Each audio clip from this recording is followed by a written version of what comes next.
Welcome, friends. We are your hosts, Sandy and Wade, baby best friends turned husband and wife and business partners. This podcast is for the dreamers, the movers and shakers, and those who seek to attract their dream life. Strap in. Getting magnetic in 3, 2, 1. Like attracts like. If you see it in your mind, you can hold it in your hand. You just decide what it's going to be, who you're going to be, how you're going to do it. And then from that point, the universe is going to get out your way. This moment in time, this is your time to rise. What's up, everybody? So excited to be with you guys today. And I am fired up, pun intended, to connect with our guests today that we get the privilege to interview, Nick and Megan Unsworth. They have played a crucial role, I know, in my life, in our life. Sandy and I, it started as mentorship. They've become friends of ours, and just really, really excited to just chat and have a conversation with them today, because Nick and Megan both played a crucial role for me. In a prior episode, in episode 2, I kind of dove into being in finance for 10 years, wanting more, having it on my heart that I want to serve and impact people. And really, oftentimes you find, okay, who can I model after? Who do I look up to or respect or want as a mentor? And go seek that. Ask and you shall receive. Ask and it is given. Get magnetic towards it. So I heard Nick on a podcast, actually, shout out JLD, Entrepreneurs on Fire podcast. I heard him on a podcast and I was away on a work trip. And I just remember thinking, like, this guy is magnetic. I like this guy's energy. When you hear and meet those people and you're like, I've got to establish a relationship with this person. So I hear him, I look him up. He's in San Diego. He's in my backyard. I'm up in Orange County. And better than that, he's actually putting on a 3-day event. I'm on a work trip in Boston or New York, and I'm actually flying back into San Diego on the last day of the event. So I fly in, I'm in my suit doing, finance stuff, and I roll right in to the last day of this epic event. And Nick and Megan both added so much value, and I could just see, I was like, I need to align myself with these people. And I was like, and Nick had a coaching program, and Megan, and they both coach in it. And they threw out their offer that day. Nick always says irresistible offer. And I was like, I'm in, let's go. And I'm a very, Sandy could probably touch on this, but I really think things through. I'm not as on the spot, let's go, let's ride, let's do this. So I come home all fired up, like, babe, I just met my coaches, my mentors, I'm doing this, let's rock. And I feel like that's where you could probably jump in. Okay, yes. So this was 2 years ago. This was December of 2018. And Wade comes home and tells me this. And I'm like, we're getting married in 2 weeks. This is great that you want to do this. I don't know that we need to make this decision right at this moment. Let's focus on what's happening for us right now. And he was like, no, we need to do this right now. So we get on a call with Nick and Megan, and we're literally outside of our dance class, ready to do the final touches on our first dance. And I'm running late into the class, and I'm on the phone with Nick and Megan. I'm like, yes, this all sounds wonderful. I'm just trying to understand, Wade, can you just do this after our honeymoon? But that's how it all started. Yes, I love it. So Sandy, I remember her writing me a letter, because this was, a big decision, and we were pivoting in our careers and in our lives, and we were about to get married. And, these are things you talk about. And she wrote me the sweetest letter and said, babe, I trust you. Whatever feels right in your heart, I'm here for it. I'm behind you. So with that said, we wanted to welcome on Nick and Megan Unsworth, total power couple, entrepreneurs building an amazing business with Life on Fire, which they'll get to touch on.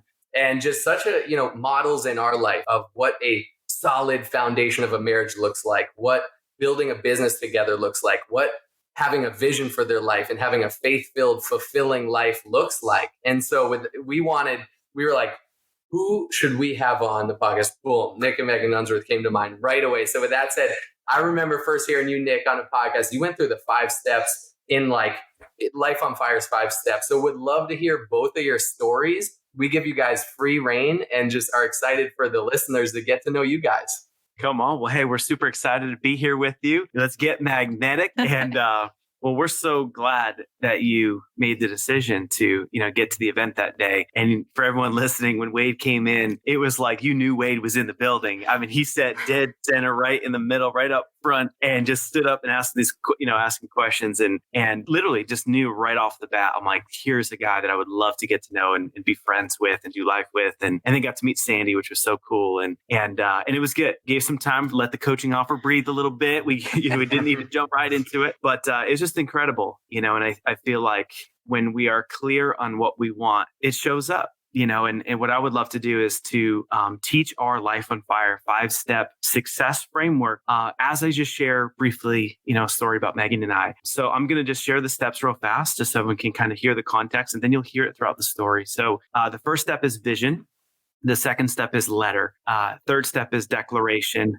Fourth step is resource up. And then step number 5 is faith over fear. And so I'll pick up the story where for me, I had just become like a born again Christian, right? So I just made this big decision. I dedicated my life to God. My first big prayer was, God, I command you to bring me my wife. And it was kind of a bold thing to say, you know what I mean? To God of all people, hey, I command you. But yeah, I mean, I just didn't know what I didn't know. And I'm and I had just crazy train wreck, dates, and being single wasn't something that I wanted. And so what I did was I use that process. And so I'm like, gosh, you know what? What if I can come up with a vision for what my best friend, my soulmate, my wife would look like, be like? And so I have got this really clear vision. I write it all down. Now, the frame for the letter that's so important is that I wrote it as if it already had been achieved. And so I wrote it as if we had already met, and that we were getting engaged, and I put a date to it. So anytime if you put a date to a vision, to a declaration, to your letter, it's so important, for you to attract and to get what you want. So write the letter out, and I write it in vivid detail of, how she, helped me become a better version of myself, helped me grow my faith. Her and I together working and being like a power couple in business. That was a dream I always had since I was a little kid. I always wanted to do life and business with my wife, with my spouse. And so, and that's not always easy, right? To find someone that would want to do that, and so wrote it all out in vivid detail, even put in there dark hair, green eyes. And that was just I believe just a download from God. I was just writing. I was in a good state, put yourself in an environment to really write out the vision that you have. And I put a date to it. So what was crazy was the next step is the declaration. So that just means when you take the vision, what's on your heart, what's in your mind, and you just start boldly sharing it with people, this is where everything changes. It's if you have a vision for your life, but if you keep that buried inside, you get to play safe. You get to stay comfortable. You never have to stretch. You don't need to grow because the only one that knows is you, right? So, but when you make a declaration, when you put your foot down and you say I'm going to start that business by this date, I'm going to launch that podcast, I'm going to XYZ, right? Whatever it is for you, and you put a date to it, it can be scary because you're telling other people, right? You're airing it out there to the world. And so I was at this big event on stage and I read my letter and I opened it by just saying, next year, this event next year in 12 months, I'll be bringing, my fiance and I'll be engaged in a year. And I read this letter of what it would look like, feel like, be like. Now, the letter, again, the frame is what it feels like to wake up on that day as if it's already accomplished. So I'm reading this letter out. And people in the crowd, there's 350 people there. They're digging it. Wow. Okay. Get off stage. And they're we took a break. And they're well, where is she? I want to meet her. No. That's who I'm going to, be engaged to and going to meet. And they're but you said you're going to be engaged in a year.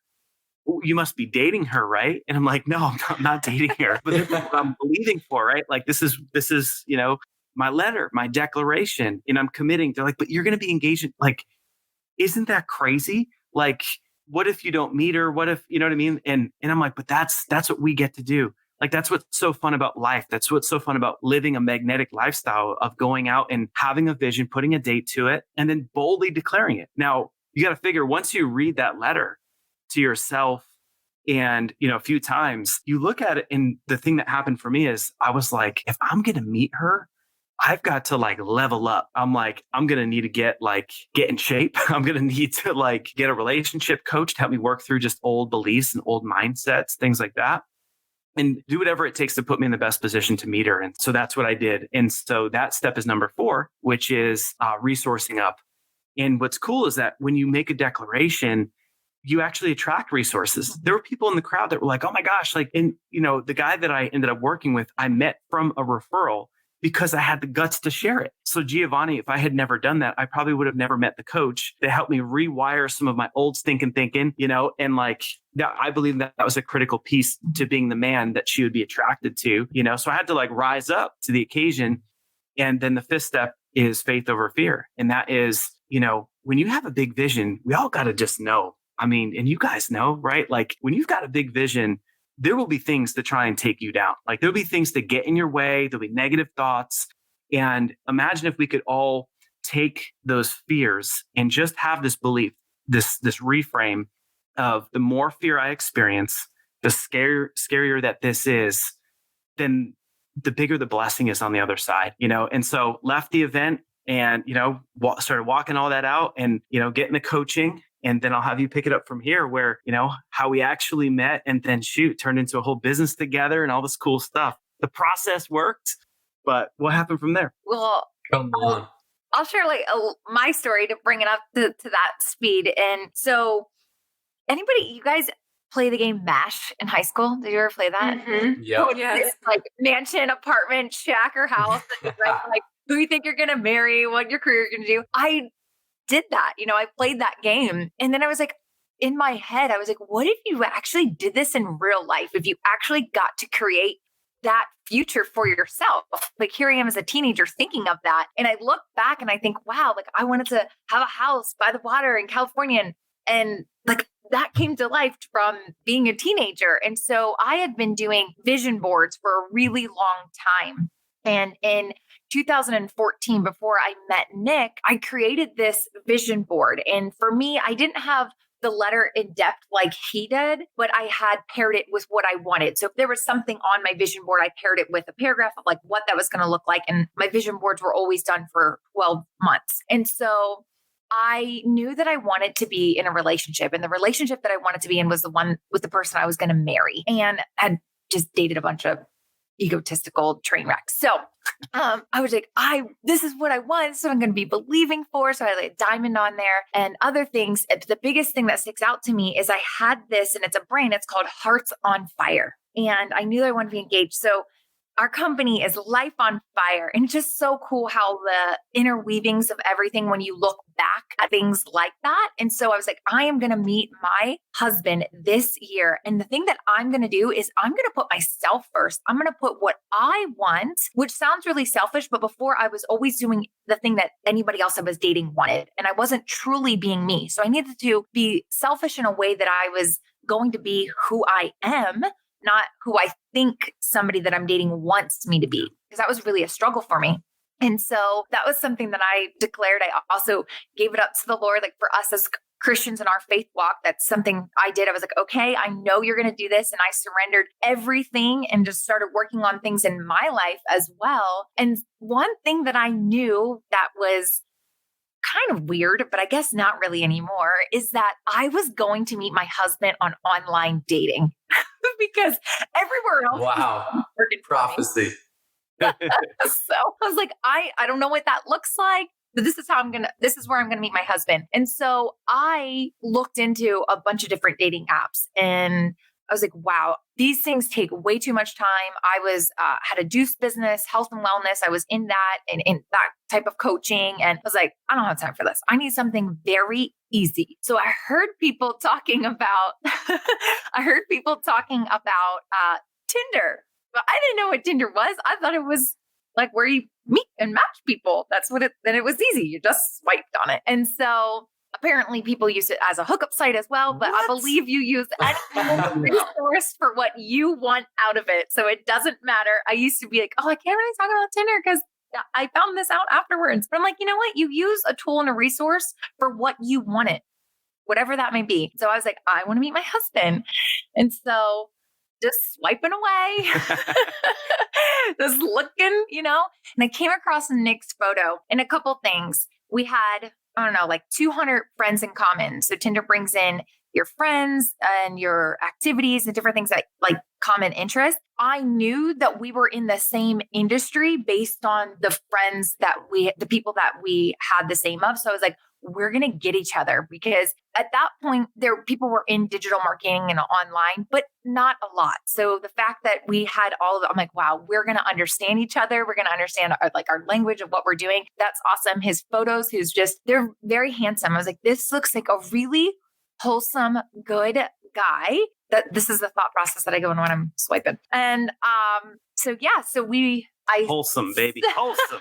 I swiped yes or whatever. I don't even know. I only had Tinder for like 10 days or something before we matched or whatever. So I swiped on it, and then Nick likes this part. So we didn't match right away. And I was like, that's weird.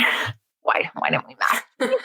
Like, we had all these things in common and we should probably match. So I just kept going on looking to see, did this guy, Nick, did he say yes? Well, he doesn't know this. He doesn't know that like I've gone back and looked. I'm like, this is like the guy, like he's well dressed. His photos look awesome. Like super wholesome. But you look like you are a good guy. I mean, you are. He's a great guy.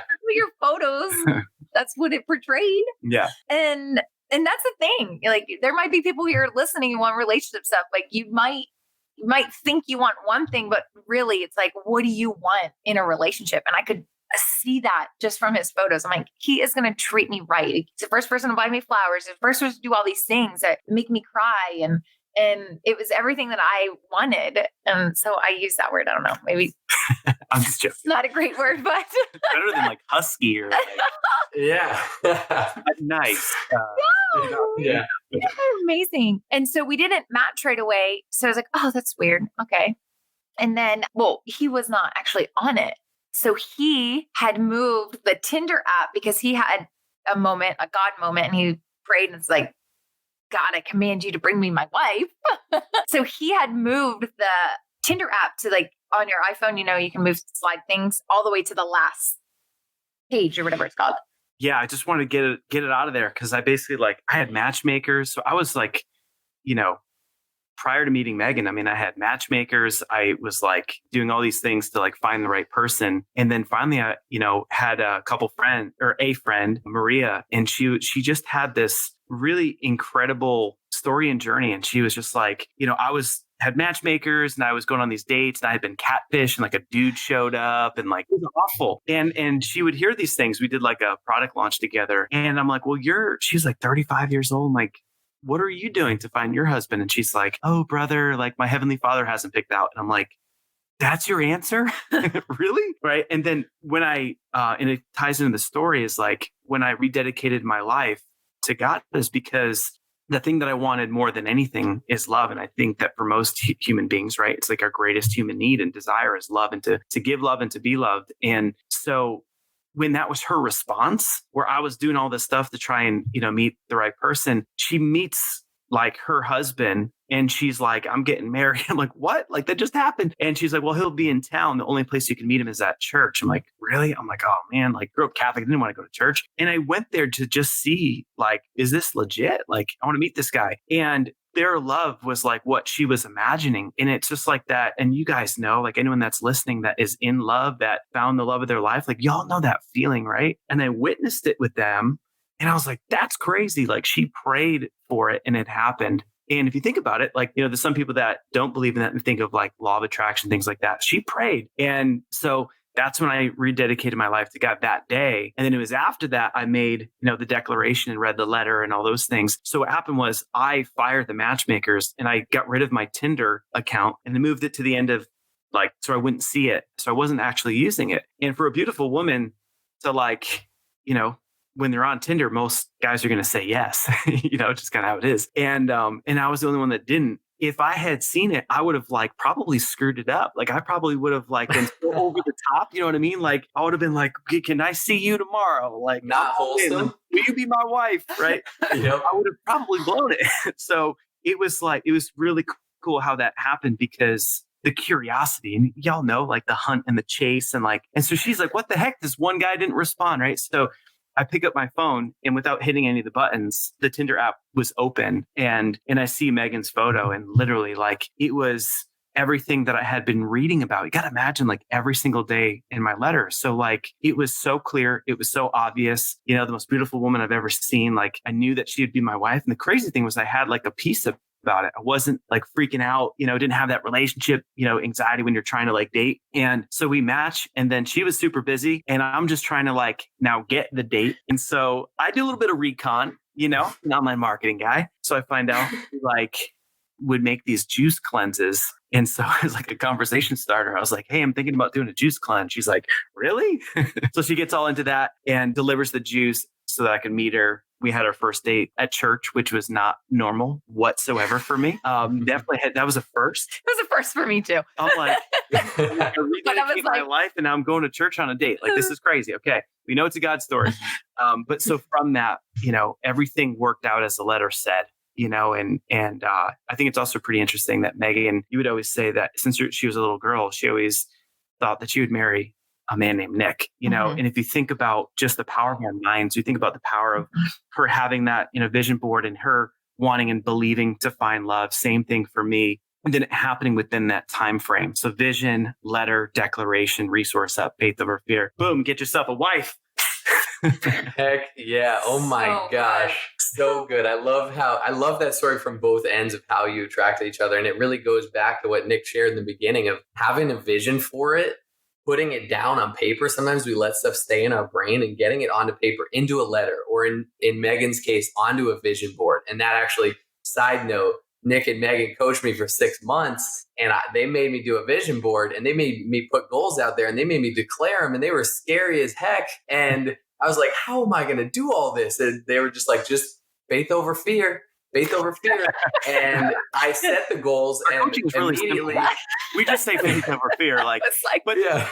Nick, can you help? No, you know what? I'm going to actually bring it back to rule number 5, faith over fear. Yeah. But I remember being, you know, scared out of my pants when I set the goals and be like, how am I going to do this? And at that point, it was a 6-month time frame. In 6 months. But it's funny, like your guys' story and like how you guys came together, like when you put something out there and you declare it, all of a sudden resources start coming to you. All of a sudden things, you know, God, whoever puts things into your life. And Sandy and I kind of then found our calling. And all of a sudden I look back after 6 months, and I thought I was going to hit none of these goals. And I hit every single one. And it wasn't the vehicle that I thought it would be in. I didn't think it would be how, but we don't always need to know the how or the path. We like dedicate to it, and the path will unfold, right? So I love that you guys can't see Megan right now, but Nick's saying everything like, Nick, Megan's beautiful. She does have green eyes and brown hair. Like, it's everything he described in his letter. And I love it too. I think this is a great transition because you guys you met on Tinder. I think it is like the Fire Icon app, right? And your business now is Life on Fire. And it's too coincidental. I don't think there's such thing as coincidence. Dude, one thing on that, this is crazy. This is crazy. Before any of this happened, right? When we created the logo for Life on Fire, I had this real fancy, you know, branding company, and so I'm looking at the logo and I see the dot on the I, and I'm like, I need this to have like the flame, like from Tinder, like the Tinder flame. And I called it the Tinder flame. And the guy was like, oh, Unsworth, you're being ridiculous. Like, we don't need that. And I'm like, no. I'm like, dude, we're paying you. I want the Tinder flame in the logo. So the Tinder dot, like the flame is in the flipping logo.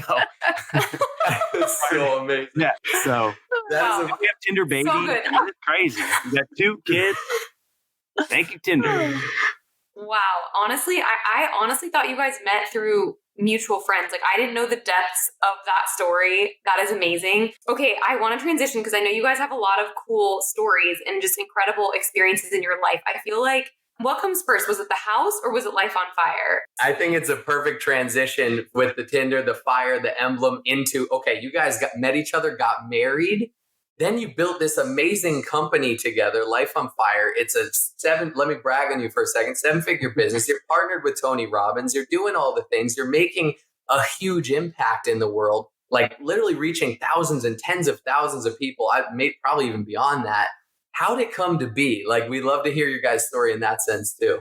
Yeah, so I'll do a quick crash course. So basically, and it really is so cool that the same 5 steps works in business, it works in love, it works, for us when we built our house and different things. So before Megan, I basically had been an entrepreneur my whole life. I had witnessed my father just working so dang hard that, he was doing everything he could to provide. And, what I saw as a kid was, shoot, like, where's dad? But not just my dad, but like, where's the adults? If you think about, like, for most kids growing up, maybe, you can relate, maybe someone that can relate, right? Like, they're so busy. I just had this like insatiable desire to be financially free, to do something that I love that had purpose. And so I was out on this mission. I, failed forward fast. I, got into network marketing, one of the companies I did great at, and then then it went bankrupt. Then I went to the next. So fast forward 11 different business failures. I woke up at 28 years old. And you can imagine with 11 failures at 28 years old, you really think about it. Like, I know a lot of entrepreneurs have sob stories, right? But like, think about, the thing that you want so bad, like this burning desire just being ripped out from under you, like over and over and over again. It starts to like just dampen and like, put out that fire on the inside. You start to think, like, you start listening to other people, so people are saying, like, why don't you be more like your brother? Why don't you give up, man? Like, you suck at this, like, give up, like, seriously, stop doing it to yourself. Like, it was pretty nasty, like what I went through. But then my mom gave me the book, The Secret, and she writes in it, I believe in you. And so it was in that moment where I had this like burst of courage. And I'm like, all right, well, I'm going to do the thing that I said I was going to do when I was a little kid. I'm going to sell a company before I turn 30. I'm going to write a letter of what it would feel like, look like, be like. Same process I just shared, right? So vision, wrote the letter. I put a date to it. And I said, before I turn 30 years old, I'm going to build and sell a company. And then I resourced up. I had tattooed the goal on my chest, which is a little bit nuts, because I knew that, like, if I didn't burn the boats, and if I didn't like just destroy any backup plans, it's human nature. Sometimes people need to like go all in on their dreams, because if you're doing the part-time thing, if I'm doing 5 things at once, like, you just may never get there, right? It takes time. So I said, I'm going all in on this thing. I put the flipping date, my chest backwards. And this isn't just a date either. Like, this is a full-fledged, like, his whole pec is this tattoo. He declared it. Like, Nick put himself out there. He's like, this is happening. I have to do it. So, but people, once I started telling people, I definitely heard you're crazy. But then I also had people that said, well, hey, if you're going to sell a company, there's like this one guy, Eben Pagan, you have to go hire him. And so I borrowed money, that step resource up. I borrowed money to get there. And that's a word for somebody listening, because if you've got a dream on the inside, if you want to start your podcast, if you want to start a coaching, whatever, an MLM business, whatever that is for you, sometimes we have to invest in ourselves, and I wasn't going to get to where I needed to go by playing small or by doing the same action. So I borrow the money, I get to this thing. The mentor looks at my life and he says, Nick, you've just been missing marketing. If you just have marketing, you can build an MLM company. You can build insert whatever that niche is for you, right? So I come back from that and started in Facebook marketing. And I'll fast forward just through, it ended up going well. I ended up working with a lot of cool people. And then right before I turned 30, I sold the company. And so the letter that I was reading every single day, it all happened. And the guy that bought it, think about how cool life is. The guy that bought it was the guy that I met at that mastermind. Can you believe it? Like, isn't that crazy? If I never borrowed the money to get there, none of this would happen. And I definitely wouldn't be here with Megan. So if you think of like how important our decisions are and really staying true to the vision that you have and the calling that's on the inside of you. So from that, and here's how it ties into Life on Fire. And then that's how I met Megan, is when I sold the business, I moved from this crummy place in Connecticut to San Diego. And, I achieved what I wrote in the letter, right? So like the view of the water, the sound of the waves, the smell of the ocean, all this cool stuff. Went from my grandmother's couch that was like 40 years old to like a couch with recliners. Like I would literally just sit there and I'd look at my feet and I'm like, this is like heaven on earth. Like that was me making it, was the couch. And then my moving wife. up in the world. But here's what happened is I find myself on the balcony. I'm drinking a grapefruit Sculpin IPA. It's like a local San Diego beer. And I will never forget for the rest of my life the feeling that I had, how alone that I felt. And I was literally crying as I looked over the most beautiful sunset, the most beautiful bay in San Diego. And I've got all this stuff to be grateful for. But you know what I didn't do? I never put in my letter, I didn't put love. So I was alone, and I made money from selling the ad agency. But now what? What purpose do I have? And so from that, I'm like, shoot, what am I going to do? And so I'd use the same playbook. I spent a lot more money. I hired a coach. She was $36,000. I thought that was insane. But you know what I did? I looked at a person. It was actually Shanda Sumter. I looked at her and I said, she's got a life that I would like to have. And sometimes for all the people out there, like, I just need clarity. I just need to know what I need to do. I just need to figure out what my niche is. Sometimes you just look around you and you point to someone and say, that's what I want. When you look at Wade and Sandy, like, look at how they live their lives. Like, you look at that and say, that's what I want. Well, then go towards it. We don't have to overcomplicate it. We don't need to make it like super, impossible for ourselves. I just said, how do I get the life that you have? And she says, well, you got to hire a coach. And I'm like, done deal. So it was $36,000. I thought she was joking. Like, what? 36,000, And then I go to hire her. She's full. She's like, I'm sorry, I'm on a waiting list. I'm full. And I'm like, heck no, you're not full. I'm like, I need this life. I'm like a mess right now. I should be happy because I sold the company, but I'm alone.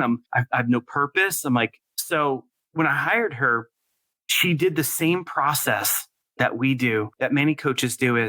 She asked me about my story, right? And I told her about, my dad and about wanting to love what I do for work. And then from your story, the next part is your stance. And so she's like, well, what's your stance? What pisses you off? What do you stand for? And all of a sudden it was like, you know what pisses me off? What drives me crazy is that people sell things online and sell courses and there's coaches, but most of them don't really care. They don't care about the people. And I want to take the 10 years of pain, the 10 years of struggle that almost ripped me into pieces. And I want to go do that for somebody else. And instead of it taking 10 years, I want to help them do it in a year. I want to help people not just get to the destination like I did and just, hit a goal and then expect you're supposed to be happy. I want to help people live their life today along the way. And then so she literally named the company. So you're saying you want to help people live their lives on fire. Let's go. Come on, dude. I mean, talk about, was that $36,000 investment, right? I'm like, yep. Oh my gosh. So I get the name, trademark it. And so I did it for about a year before I met Megan and was just cranking, doing coaching and learning the business. And how do you learn a brand new business? This is the coolest part about life and business. You just get the right mentors, get under Wade and Sandy, right? Like, go get the coach that taught me the coaching business. And then as soon as I met Megan, it was like dream come true. Now we can do this thing together. And, to fast forward, it's like, we now get to, do the business together. We get to be, equally yoked in the business. In first year, it was just me. So it was all about me. And then now it's so special where it's a husband-wife team, just like, with you guys. And I feel like people resonate with it. We're attracting great clients, and a lot of good things are happening. So it's been fun. And it's been amazing. She's like awesome at coaching, awesome at the business. So I usually just sit around and drink margaritas and she pretty much does all the work. That letter was worth it. Oh my God. Yep. I can speak to that. I worked every week with Megan, becoming the coach, the leader that I guess I am today. And it was just an amazing experience. And both of you guys taught me so much. And, that's a big part of why we thought of you guys and especially interviewing you today. And you touched on the Life on Fire. I really like, what is Life on Fire? Where are you guys headed as a company, as a team, as a power couple? Like, what are you impact are you looking to make in the world? Yeah. So we're still, very focused on coaching. Cool thing is we learned a lot. So with COVID, we do a lot of in-person events. It's how, we met Wade initially. So, and this is just a cool mindset reframe. When COVID hit, so many people around us, in masterminds were like, oh my gosh, we're all screwed, right? Like, we can't do events. And Megan has always had just such bold faith. And like, basically I will, look at a situation. I'm thinking about all the, finances and she's just like came at it with the Psalm 65:11. You want to share that? Yeah. You crown the year with a bountiful harvest. Even the hard pathways overflow with abundance. And basically it was just like, she's like, babe, this is what we're going to lean into. And we're going to believe that this is going to be our best year yet. So yeah, a pandemic for an events company and a coaching company, it's kind of a problem. We just looked at it and said, not today. Like we are literally going to just declare like we're going to speak into existence. This is going to be our best year yet. And you know what? That's what we get to do as entrepreneurs, all of us, right? And so we get to innovate, we get to pivot. And when others see problems, entrepreneurs, right? We are solution makers. That's what we all get to do. And so we looked at it and said, all right, well, let's find a way. Well, I mean, the world was basically changing before our eyes, needing to go online. And so we decided that the Life on Fire Challenge, which is about vision and goals, instead of it in that we're challenging people to live their lives on fire and to craft what it looks like and to make a vision board. And we always charged for it. Mm-hmm. And so we said, you know what? Let's just put the money aside. Let's just focus on helping people through COVID and helping, because we know vision will take people out of depression, out of, peril. Like we're like, let's just bless people. Let's just run a bunch of ads. Like, let's do a free challenge for the first time ever. And it was insane. Like everybody was home. Everybody was online. We didn't realize this, but it was like, okay, this is nuts. It was the most successful challenge in March, right when COVID hit, we've ever done. And it was free. And then we shared how to work with us and it blew up. So we did it again and again and again. And so our whole company started to pivot a little bit. So it's just been really fun that we do online challenges, and they're challenges to help people live their lives on fire. And it might be about vision. It might be about building influence or building a company or scaling online, different types of challenges. But we get to do it from home or from a laptop or an office. You know what I mean? And that for us has been a lot more freeing because we would Wade, the event that you went to, it took us 6 months to build that. We get to create the same impact and actually reach more people. We used to do challenges with 200, 300, 400, 500 people. Dude, our Life on Fire challenge with over 11,000 people. And so amazing. People, that are in network marketing companies. And what's so cool is like, we're helping people see that if you build an audience and you build your brand, you do what Wade and Sandy are doing to build a podcast, right? Build your network, then it doesn't matter. Like, what your products and services are, people will fall in love with you. Mm-hmm. You can be a coach and share coaching, right? Like you can share whatever you're passionate about. And so we're helping lots of people do that. And then the other like big development is we're just huge into our faith. And we had a calling on making that more and more prominent, but we had fear get in the way because it was like, gosh, if we say that we're only for like faith-based entrepreneurs, are we going to, offend a bunch of people? It's like, we're going to lose clients. That was all fear talking, but God gave us that vision. And so just 3 months ago, we made the whole company, focused around faith and same actions, right? Mm-hmm. Same challenges and coaching and things that we do, but it's just like an angle, we're just being able to be authentically true to who we are. And Megan likes to pray for clients, pray on calls. Like we like to just, share the power of God. And it's cool that we were able to just be open with that and not have to feel like we have to hide it. And so ever since we did that, it's been even better. It's like we're attracting the right people and it's been good. So amazing. It's been an incredible thing to watch you guys over the past couple of years and getting to know you and how you guys do business and life. It's also so inspiring to just watch your marriage and how that is like the center of everything that you do. You guys are so about family, and it's really refreshing to see. So one of my favorite stories from the Unsworth is their house story. And Megan, I feel like you tell it so well. So can you share with our audience, how did you guys get into your current home? Oh my goodness. It's such a great story. It's really about that ask and seeking and just believing for something that absolutely seems and feels impossible. And so Nick was actually out in the Bahamas, I think, on a bachelor party. And I, after church one day, took Aiden. I was pregnant with our second one, Riley, and I was wanting to check out this development. And it's just centrally located in San Diego, very close to everything, highways. That was really important that we could pretty much get anywhere in 10 to 15 minutes. And I'd heard about this development through a good friend. And I went in and I toured the homes. And I loved the builder because I had toured other homes in other areas of San Diego. And so I'm like, oh my gosh, I love this builder. This is like so perfect. I love the location. Went in, toured the model homes, have all these like cute little photos and videos and everything. I like showed it to Nick.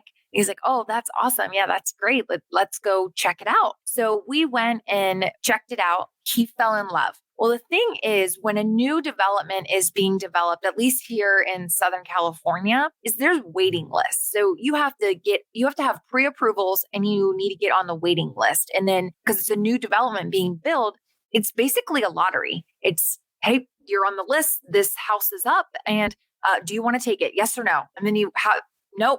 Okay. It wasn't the model you wanted. Hang up, And so that's the process. Well, we didn't go through any pre-approval. We did not get on this list, but they let us know this process. And so we were living in a part of town that was pretty far from everything. And I, at that point, had just had our second, Riley, and I was like feeling like a little bit depressed and other things. I was like, I cannot live in this area. Like we got to be somewhere else. And knew that we really loved this neighborhood so much, but just we weren't on the list. We didn't have a pre-approval. There was nothing we could do. And so I remember it was Black Friday, actually.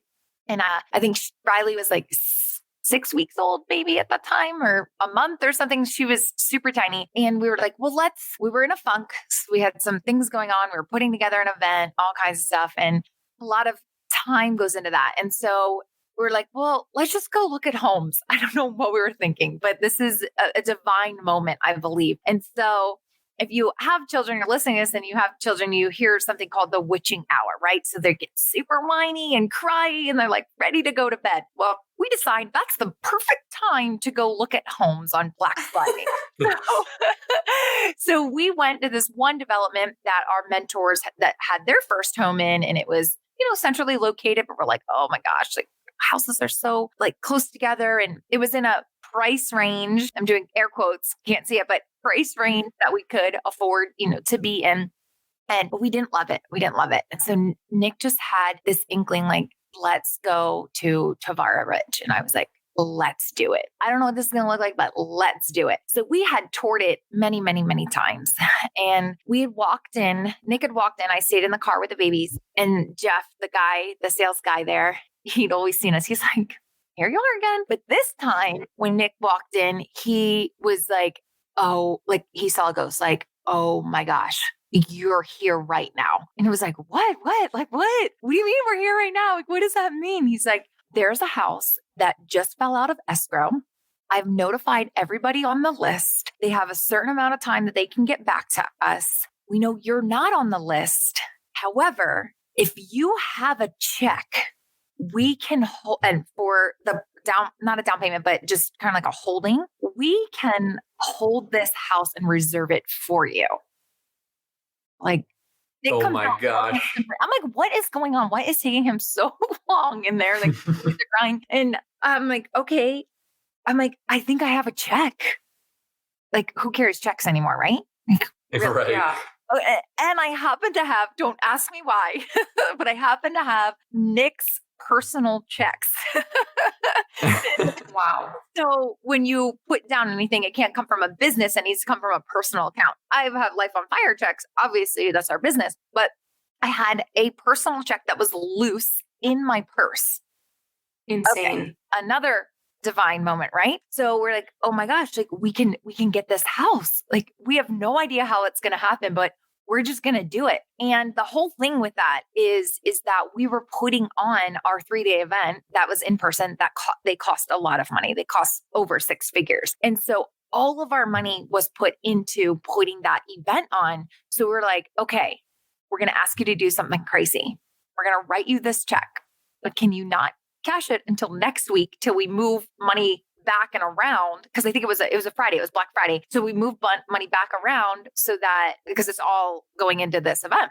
And so he was like, consider it monopoly money. And I was like, okay, we're going to write this. And he's like, you just tell me when. And, we moved everything and they cashed it and everything was great. But it was just these moments that were leading up to, we wanted to be in that neighborhood. We visualized what our home was. We visualized that it would be a Model 2, and it just fell out of escrow. And there literally were people walking out the door who were on the list who wanted to think about it. We came in at the right moment, at the right time. That's why Jeff looked like a ghost, is because he's like, here you, it wasn't like, here you are again. It's like, here you are, like, here you are. You've been coming here. You've been looking at this Model 2. You've been, really wanting this home. It fell out of escrow. It's available. Can you put a check down? I had a loose check that happened to be Nick's. Like, there were so many things that it was just like, this is meant to be our house. And it's just so cool. We got it. We crushed it at our event and had everything down for the big down payment of the house and got the loan and got to build our home. We got to pick the fixtures. We got to watch it from the slab of foundation up. And it was just so awesome. And then just believing for something so out of your comfort zone, out of your thought process. But I think I saw you two looking at land for building a home. Is that right? Yeah. Yep. Just like you're going there and going there and going there and just believing for it. And it's more than just a belief, it's a desire. And I believe that all things work together when you put your mind to something, right? Like you're like, okay, I'm going to attract that. I don't know how.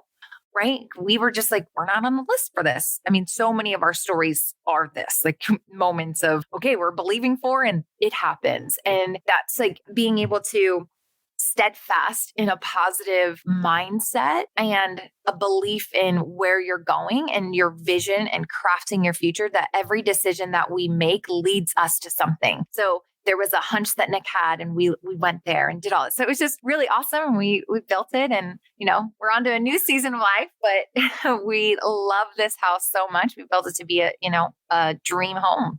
Wow. It's so incredibly inspiring to hear that story too, because I feel like so many people can relate to that. Like so many times things seem out of reach, and the easier thing to do would be like, that's never going to happen for us. But it's so just inspiring to see you like lean into that. And like we've been talking about kind of this whole episode, we often don't know how something is going to happen. But if you have that desire and you pair it with action and you have the belief, it can totally unfold for you. So, I love that story. I feel like it's so relevant in our life too right now, because Sandy and I are looking at homes and our next home and our dream home, and Sandy has big vision and I might be a little more rational and grounded. I'm like, babe, well, we got to finance this somehow. She's like, I don't care how it's going to get done. And it's so true. And that story is so inspiring in that the Jeff, the salesman, when you guys were telling us the stories, like not only are 100 people ahead of you and you can't even get on the waiting list, but all 100 of these people would have to say no. You don't have a 1 in 100 chance. You have just beyond that. It's not even possible, right? But for sometimes you have to see the invisible to do the impossible. You both had that vision, that intuition, like, let's go. Somehow through this divine appointment, you guys call it, you guys always tell us divine appointment. If there's this loophole where it falls out of escrow, you happen to be there, you happen to have a personal check. It's like, could you ever draw that up? Would that path ever unfold in your mind? No, it just, when you believe for it and commit to it and decide like, this is what we're doing, it unfolds. So super empowering, especially for us in this chapter of life for us. So thank you for sharing that story. Incredible. So good. So happy to.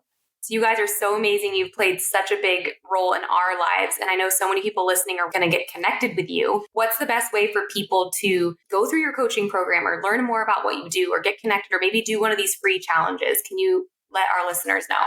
So we would love and be honored for you to come join us in our Life on Fire movement. And so it's a big, huge community, over 10,000 people in a Facebook group, growing every single day. So if you're hearing this and you're digging what we're sharing, then come join us. Just go to Facebook. You can search for Life on Fire Movement, or it's just facebook.com/Life on Fire Movement. And basically you can just join the group, introduce yourself, let us know that you heard us on, Wade and Sandy's show, and we'll get to know you that way. And then we stream our live challenges into that Facebook group. You can connect with us personally there. And then we're going live in there. We're just doing things that using our gifts as coaches to enrich your lives completely for free, which is cool. So we would love to add value and get to know you.